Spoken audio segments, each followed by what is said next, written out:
C'est faux, Amber Heard n'a pas été virée du film Aquaman 2.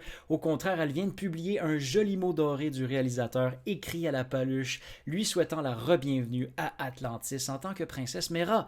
Fait que tu pensais que c'était ça que c'était, mais c'était pas ça que c'était. La rumeur de son congédiement datait d'un conflit judiciaire avec son ex-mari Johnny Depp, d'allégations d'inconduite le concernant, puis d'une pétition propulsée par des internautes majoritairement masculins et voracement vocaux, appelant à la licencier du projet avec plus d'1,5 million de signatures.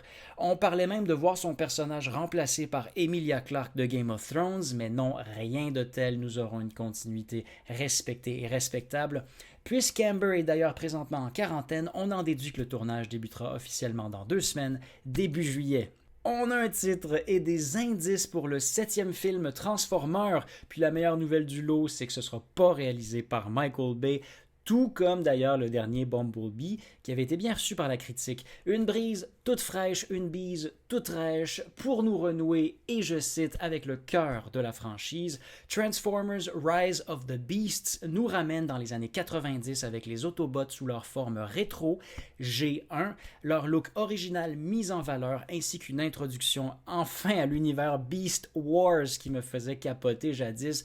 Place au Maximal, Prédacon, Terrorcon, les créatures préhistoriques robotiques qui transcendent un brin l'espace-temps, gorilles, araignées, rats, rhinos et dinos se joignent au party, ainsi qu'Anthony Ramos et Dominic Fishback jouant nos chers protagonistes humains. Ça sort le 24 juin 2022, dans un an, jour pour jour, toi chose. Alerte à la nouvelle série Netflix Godzilla Singular Point, une création de studio Bones et Orange qui nous ont pondu respectivement My Hero Academia et Beastars.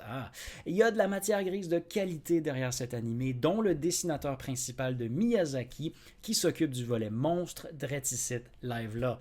Semblerait-il que cet angle particulier du roi lézard présente le sujet d'une manière plus cérébrale, plus recherchée et plus terrifiante, avec un design révisé de la gigabestiole à des années-lumière de la baston insipidement hollywoodienne sur grand écran. Ouais, la version qui a osé zigouiller Bryan Cranston dans les premiers 5 minutes. En tout cas, ça sort le 24 juin, ce jeudi, puis ça risque de tout casser. Je sais pas, il y a comme une aura fascinante qui émane du projet et je vais y donner sa chance. Et toi, ça t'allume-tu? Oh!